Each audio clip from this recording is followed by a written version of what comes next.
आप देख रहे हैं दैनिक समाचार पत्र भद्रावती टाइम्स की फास्ट खबर।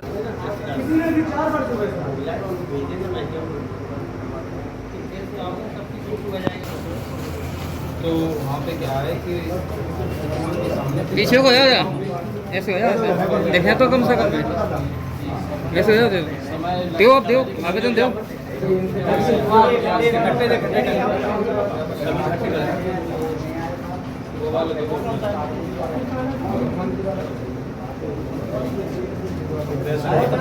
वही तो कह रहे ऐसे तो हो जरा पीछे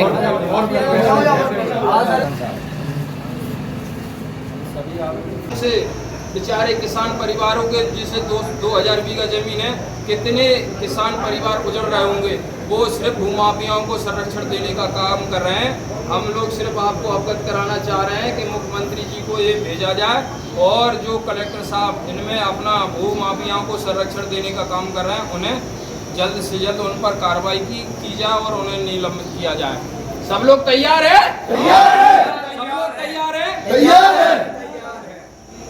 सर एक निवेदन है मेरा, आप मुख्यमंत्री जी के नाम से आवेदन जाएगा, उनसे कह दीजिएगा आवेदन में तो हमने पूरा लिख के दे दिया है।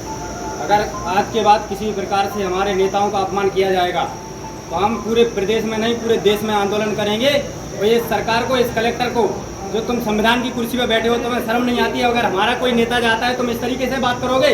ये बाबा साहब ने तुम्हें अधिकार इसलिए दिया है कि तुम कोई भी व्यक्ति जाए उसका तुम अपमान करो।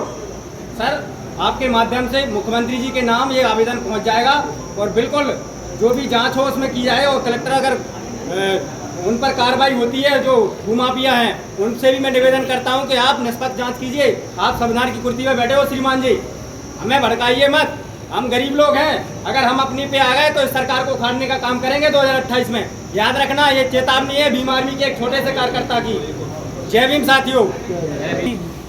फरियादी माखन अहरवार पुत्र दयाकरण अहरवार आयु 30 वर्ष निवासी ग्राम इकारा उपस्थित थाना आकर रिपोर्ट दर्ज कराई थी कि जब गांव में रात 9 बजे दीपक की दुकान पर खड़ा था, तभी वहां के गांव के शैलू गुर्जर एवं गोलू गुर्जर, पंकज गुर्जर, राहुल गुर्जर आए, जिन्होंने पुरानी रंजिश की चल रही थी। मुझे बोले कि यहाँ क्यों खड़ा है और मुझे जातिगत मादकचोर चमड़ा वाले यहाँ की खड़ा है। जब मैंने गालियाँ देने से मना किया तो गोलू गुर्जर ने मुझे बाएं हाथ में डंडा, जिससे मेरे मुंह चोट आई और सभी ने मिलकर मेरी मारपीट की।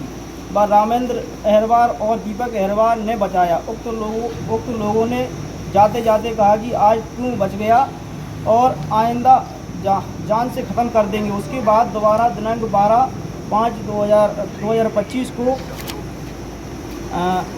दामियानी रात को आरोपी गौर ने साजिश के तहत इकारा गांव में गोलियां चलाईं और कई घंटों गोलियां चली, जिससे बाबा साहब की प्रतिमा पर गोली छर्रे लगने से प्रतिमा खंडित हो गई। आज दिनांक तक शेष आरोपी अभी तक गिरफ्तार नहीं हुए हैं और ना ही बाबा साहब की प्रतिमा से सम्मान स्थापित की गई है। अतः श्रीमान जी निवेदन है कि बाबा साहब अम्बेडकर जी की खंडित प्रतिमा से पूरे बहुजन समाज में बड़ा आक्रोश है, जिससे कि माहौल खराब हो सकता है। जिस कारण से बाबा साहब की प्रतिमा को 5 दिन के अंदर से सम्मान स्थापित किए जाने की कृपा करें। शेष बचे आरोपियों की शीघ्र गिरफ्तारी किए जाने की कृपा करें और ना होने की दिशा में बहुजन समाज आंदोलन करेगी, जिसका जिम्मेदार शासन प्रशासन की होगी। क्योंकि आपकी बहुत जल्द स्थापना करा दी जाएगी 2-4 दिन में।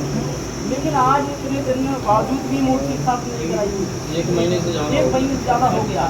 और हम लोग जो भाजपा विधानसभा है उसमें 4-4 मूर्तियाँ तोड़ी गई अभी तक। और मैंने उस दिन एसपी साहब से भी ये बात रखी थी कि अभी तक क्या कारण है कि जो पास में ही बालाजी मंदिर है वहाँ मूर्तियाँ चोरी होती हैं और आप पूरा प्रशासन मिलकर 2-4 दिन में सब गिरफ्तारी कर लेता है, पूरी कार्रवाई को खत्म। लेकिन बाबा साहब की मूर्ति टूटती है जब, तो क्यों इतना विलम्ब होता है? विशेषकर निवेदन है आपसे, कोई जांच होती है, उस आवेदन को लेते हो गड्ढे में फेंक देते हैं कचरे की तरह। क्या हमारे साथ ये ऐसा सलूक क्या सही है गलत है?